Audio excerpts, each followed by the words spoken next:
Hello students, welcome to my YouTube channel. So আজকের এই ভিডিওতে আমরা ক্লাস 9-এর তোমাদের যে গল্প আছে tales of Bhola grandpa by Manoj Dey, মানে মনোজ দের লেখা টেলস অফ ভোলা গ্র্যান্ডপার যে সমস্ত প্রশ্নের উত্তরগুলো আছে সেই উত্তরগুলো আজকে আমরা এই ভিডিওতে করব। আর তোমাদের মধ্যে যারা ভিডিওটি দেখোনি, মানে টেলস অফ ভোলা গ্র্যান্ডপার গল্পটি জানো না, তাহলে এবং আগে তোমরা সেই গল্পটিকে জেনে নিবে, সেই কারণে ভিডিওটি তোমরা আগে অবশ্যই দেখে নেবে। যে সেখানে আমি লাইন বাই লাইন তোমাদের যে গল্পটা আছে টেলস অফ ভোলা গ্র্যান্ডপা সেই গল্পটা বুঝিয়ে দিয়েছি। তোমরা ভিডিওটি আগে অবশ্যই দেখবে, তারপরে এখানে আমাদের সব প্রশ্নের অ্যান্সারগুলো দেখে নেবে তোমরা, যাতে পরীক্ষার মধ্যে করতে পারো। তো চলো করি। তোমাদের সবার আগের প্রশ্ন যে আছে সেগুলো হচ্ছে tick the correct answer from given alternatives. তাহলে এখানে অল্টারনেটিভস থেকে, মানে এখান থেকে খুঁজে নিয়ে তোমাদের সঠিক অ্যান্সারটা কিন্তু করতে হবে। তাহলে কি বলেছে প্রথম প্রশ্নটা বলেছে তোমাদের in the Bakul tree lived. Lived মানে কি?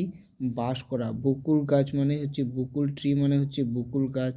দেয়ার লিভড মানে বাস করা। তাহলে বকুল গাছের মধ্যে বাস করতো, আমরা গল্পের মধ্যে পড়েছিলাম। তাহলে বকুল গাছের মধ্যে কারা বাস করতো? ক্রো না মাঙ্কি না টাইগার্স না স্প্যারো? কারা থাকতো? যারা পড়েছে তারা বলতে পারবে, তোমরা একটু পজ করে নিজেদের মধ্যে করার চেষ্টা করবে। উত্তর হবে হচ্ছে তোমাদের মাঙ্কিস, এটা হচ্ছে তোমাদের সঠিক অ্যান্সার। ঠিক আছে, তারপরে দ্বিতীয় প্রশ্নটা কি আছে? On the way back from the festival বলছে Bhola grandpa tightly held on to the two fingers of his. মানে কি? যে on the way back, on the way back কথার মানে হলো ফিরে আসার সময়। ফ্রম দ্য ফেস্টিভ্যাল, ফ্রম মানে থেকে, ফেস্টিভ্যাল মানে উৎসব। তাহলে উৎসব থেকে ফেরার সময় ভোলা গ্র্যান্ডপা টাইটলি হেল্ড, টাইটলি মানে শক্ত করে, হেল্ড মানে ধরা, ধরেছিল অন দ্য টু ফিঙ্গার্স মানে দুইটা আঙুল ধরেছিল, অফ হিজ কার, মানে অফ হিজ তার দুইটা ফিঙ্গার ধরেছিল। কার দুইটা ফিঙ্গার ধরেছিল? তাহলে কি কার দুইটা ফিঙ্গার ধরেছিল? তোমরা যারা জানো, গল্পটা দেখেছো, তাহলে হয়তো বলতে পারবে কার। সন না কাজিন না গ্র্যান্ডসন না নেফিউ? সন মানে পুত্র, কাজিন মানে পিস্তৃত খরদুতো ভাই, গ্র্যান্ডসন মানে নাতনি, আর নেফিউ মানে হচ্ছে ভাগ্নে। তাহলে কার ধরেছিল? এটা হচ্ছে গ্র্যান্ডসন, এটা হবে তোমাদের সঠিক অ্যান্সার, সি নাম্বার। তার নাতনির, তার বা নাতির হাত আঙ্গুলগুলি শক্ত করে সে ধরেছিল। তবু গল্পের মধ্যে কিন্তু আমরা পড়েছি যে ফসকে গিয়েছিল, তাই না? তারপরে চলো পরের প্রশ্নটা কি আছে? Gang of pirates. Gang of pirates মানে গ্যাং মানে গ্যাং, দল। পাইরেটস মানে দস্যু। অফ বারিং, বিউরিং কি করেছিল? মানে বিউরিং মানে কি হচ্ছে?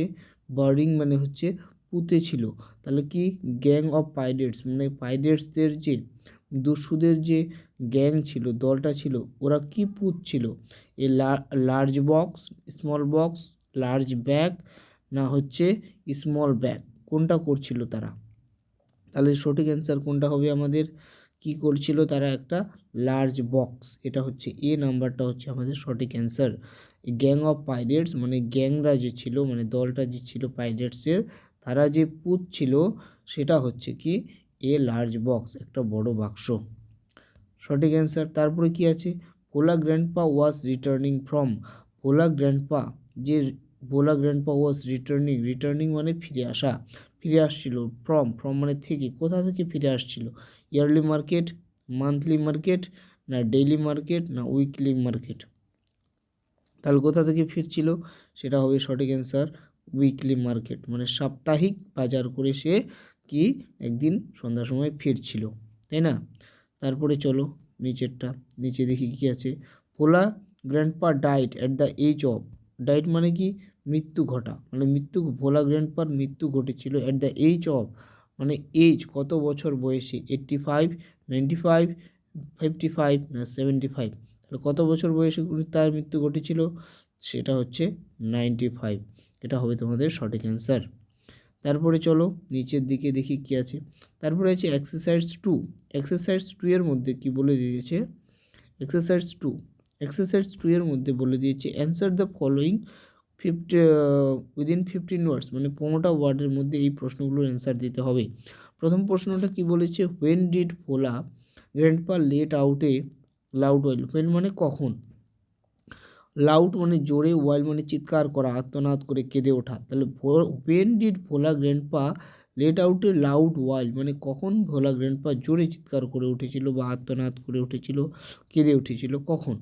তাহলে সঠিক অ্যান্সার হচ্ছে এটার Bhola grandpa let out a loud wail, এখান থেকে Bhola grandpa let out a loud while when he realised মানে বুঝতে পাওয়া, ওয়েন মানে যখন, যখন সে বুঝতে পেরেছিল হিজ গ্র্যান্ডসন্স ফিঙ্গার স্লিপড আউট মানে ফসকে যাওয়া, ফিঙ্গার্স মানে আঙুল, যখন সে বুঝতে পেরেছিল যে তার গ্র্যান্ডসনের কি ফিঙ্গারটা কি যে আঙুল চেপে ধরেছিল সেটা স্লিপড আউট হয়ে গেছে মানে ফসকে গেছে, which he had held tightly যেটি সে শক্ত করে ধরেছিল, যে আঙুলগুলি সেগুলি যখন ফসকে গিয়েছিল তখনই সে জোরে চিৎকার করে উঠেছিল। তাহলে বুঝতে পেরেছো তোমরা, আশা করি বুঝতে পেরেছো। তাহলে তোমরা একটু বারবার করে পড়ে নিবে, একটু দেখে নেবে ভালো করে বুঝে। আবার দেখো এগুলো রিয়েলাইজড মানে বুঝতে পারা, হিজ গ্র্যান্ডসন মানে তার গ্র্যান্ডসন এর যে ফিঙ্গার স্লিপড আউট মানে কি ফসকে যাওয়া, যখন সে বুঝতে পেরেছিল যে তার গ্র্যান্ডসনের যে আঙুলটি চেপে ধরেছিল সেটা ফসকে গেছে, তখনই সে জোরে চিৎকার করে উঠেছিল। তারপরে কি 2 নম্বর প্রশ্ন আছে, ওয়ের হ্যাড দ্য গ্র্যান্ডসন ফাউন্ড মানে খুঁজে পাওয়া, গ্র্যান্ডসন মানে নাতি, এ কজি শেল্টার, হোয়ার মানে কোথায়, তাহলে কোথায় হ্যাড দ্য গ্র্যান্ডসন ফাউন্ড মানে গ্র্যান্ডসন যা আছে নাতি, ভোলা গ্র্যান্ডপার যে নাতি ছিল কোথায় সে খুঁজে পেয়েছিল একটা কজি শেল্টার কথার মানে হলো শেল্টার মানে আশ্রয়, কজি মানে আরামদায়ক, তাহলে আরামদায়ক আশ্রয়টা কোথায় খুঁজে পেয়েছিল ভোলা গ্র্যান্ডপার নাতি, কোথায়, তাহলে the grandson had found, grandson খুঁজে পেয়েছিল এই কজি শেল্টার একটা আরামদায়ক শেল্টার, কোথায়, আন্ডার এ কাউস বেলি, আন্ডার মানে নিচে, কোথায়, কাউস বেলি মানে পেট, তাহলে কি একটা গরুর নিচের পেটের নিচে একটা কজি শেল্টার খুঁজে পেয়েছিল। ঠিক আছে, তাহলে কী হলো, the grandson had found a cosy shelter under A cows বেলি, এটা হচ্ছে তোমাদের সঠিক অ্যান্সার। ঠিক আছে, তারপরে নেক্সট কোশ্চেন আছে তোমার হোয়াট মানে কি, ওটার মানে হলো কি, বলছে কি রিকোয়েস্ট মানে অনুরোধ করা, did Bhola grandpa make to the first man মানে প্রথম লোক, হি মানে দেখেছিল, অন দ্য মাউন্ট মানে কি বলেছিলাম স্তূপ বা ঢিপির উপরে প্রথম লোকটিকে দেখে ভোলা গ্র্যান্ডপা কি অনুরোধ করেছিল, ভোলা গ্র্যান্ডপা রিকোয়েস্টেড অনুরোধ করেছিল দ্য ফার্স্ট ম্যান প্রথম লোকটিকে, যে লোকটিকে সে প্রথমে দেখেছিল ভোলা গ্র্যান্ডপা তাকে রিকোয়েস্ট করেছিল, অন দ্য মাউন্টের মধ্যে যে প্রথম লোকটিকে দেখেছিল ভোলা গ্র্যান্ডপা তাকে রিকোয়েস্ট করেছিল for some water to drink, মানে কিছু জল টু ড্রিঙ্ক যেন সে পান করতে পারে, কিছু জলের অনুরোধ করেছিল যেন সে পান করতে পারে। তাহলে কি Bhola grandpa requested the first man he saw on the mount, এখান থেকেই তুলে নেওয়া হয়েছে। দেখ, Bhola grandpa requested the first man he saw on the mount for something to drink, এখান থেকে তোমাদের শুধু মনে রাখতে হবে। ঠিক আছে, তারপরে কি হচ্ছে how old Bhola grandpa's wife, how old মানে কত বছর, ওয়াজ মানে ছিল, ভোলা গ্র্যান্ডপাস ওয়াইফ মানে বউ, মানে ভোলা গ্র্যান্ডপার বউ কত বছর ছিল, ওয়েন হি ডাইড যখন সে মারা গিয়েছিল, কে ভোলা গ্র্যান্ডপা যখন মারা যায় তখন তার বউর বয়স কত ছিল, তখন তার বউয়ের বয়স ছিল, যে ভোলা গ্র্যান্ডপাস ওয়াইফ ওয়াজ 80 ইয়ার্স ওল্ড, কত বছর বয়স ছিল, 80 মানে 80 বছর বয়স ছিল যখন সে মারা গিয়েছিল, হোয়েন হি ডাইড মানে মারা যাওয়া। ঠিক আছে, যখন বা মৃত্যু ঘটেছিল তখন তারা মাত্র 80 বছর বয়স ছিল, মানে 80 বছর বয়স। তারপরে বলছে এক্সারসাইজ 3 মধ্যে কি বলছে, অ্যান্সার দিতে বলছে 25 ওয়ার্ডসের মধ্যে। তাহলে চলো দেখি কি বলছে, ওয়েন হোয়াই মানে কি, মানে কেন, ওয়াজ নো রিয়েল ট্রেজার মানে সত্যিকারের গুপ্তধন, মানে সত্যিকারের ধন, ফাউন্ড আন্ডার দ্য সেন্ডন্স মানে বালির মধ্যে, কেন সেই বালির স্তূপের মধ্যে সত্যিকারের ধনসম্পদ পাওয়া যায়নি, কেন যায়নি, because it was all a dream, because was মানে কি ছিল, ড্রিম মানে কি স্বপ্ন, because it was all a dream এটা একটা ছিল স্বপ্ন, which he had during his mid day nap যেটি সে দেখেছিল কখন, মিড ডে ন্যাপে। মিড ডে ন্যাপ মানে দুপুর বেলার ঘুম, মানে দুপুরবেলা যে ঘুম দেয় সেই দুপুরবেলার ঘুমের মধ্যে কে দেখেছিল, আমাদের ভোলা গ্র্যান্ডপা দেখেছিল। সেই কারণে এটা তারা সত্যিকারের ট্রেজার সেই স্যান্ড ড্যান্সের মধ্যে খুঁজে পায়নি, কারণ এটা একটা স্বপ্ন ছিল আর স্বপ্নটা তাদেরকে বলে দিয়েছে, তাই না? যারা তোমরা গল্পটা পড়োনি তো দেখে নিবে, সত্যি গল্পটা খুব সুন্দর, অল্পস্বই গল্পটা দেখে নিবে, তারপরে এইগুলো তাহলে সহজেই বুঝতে পারবে।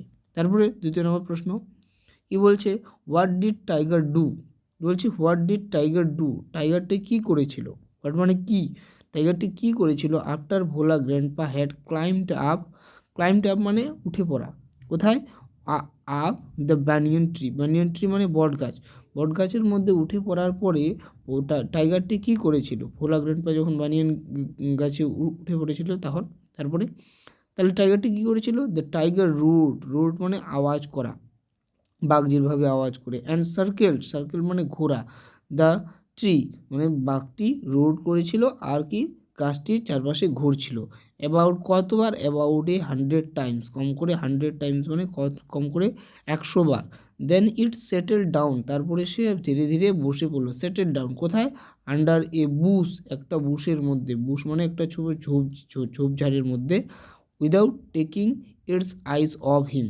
কিন্তু সে তার চোখ বন্ধ না করেই মানে ভোলা গ্র্যান্ডপার দিকে তাকিয়েই সে একটা ঝোপের মধ্যে বসে পড়েছিল বাঘটি, ঠিক আছে। তারপরে কি বলছে, what was the reason of Bhola grandpa's death according to his wife, বলছে তার হোয়াট মানে কি, রিজন মানে কারণ, ভোলা গ্র্যান্ডপার ডেথ মানে ভোলা গ্র্যান্ডপার মৃত্যুর কারণ কি ছিল, অ্যাকর্ডিং টু, অ্যাকর্ডিং মানে অনুসারে, টু হিজ ওয়াইফ তার বইয়ের অনুসারে ভোলা গ্র্যান্ডপার মৃত্যুর কারণ কি ছিল, অ্যাকর্ডিং টু হিজ ওয়াইফ মানে তার বউয়ের অনুসারে Bhola grandpa died, Bhola grandpa মরেছিল, because he must have forgotten to breathe, সে অবশ্যই হয়তো, তার বউ বলেছিল সে অবশ্যই হয়তো ফরগট মানে ফরগটেন মানে কি ভুলে যাওয়া, যে ভুলে গিয়েছিল কি করতে, ব্রিথ মানে শ্বাস প্রশ্বাস নেওয়া, সে হয়তো অবশ্যই ভোলা গ্র্যান্ডপা হয়তো অবশ্যই শ্বাস নিতে ভুলে গিয়েছিল, তার বউ এই কথা বলেছিল, ঠিক আছে। তারপরে দেখো তোমাদের গ্রামার আছে, গ্রামার ইন ইউজ খুবই ভেরি ইম্পর্টেন্ট, পরীক্ষার মধ্যে কিন্তু খুবই থাকে। তো কি গ্রামার ইন ইউজ এক্সারসাইজের 4 মধ্যে তোমরা দেখবা কি, change the mode of narration, এগুলো সব ন্যারেশন চেঞ্জ করতে হবে, তোমরা যারা নিয়ম জানো তোমরা আগে নিজেদের মধ্যে করে তারপরে সেটাকে মিলিয়ে নিবে।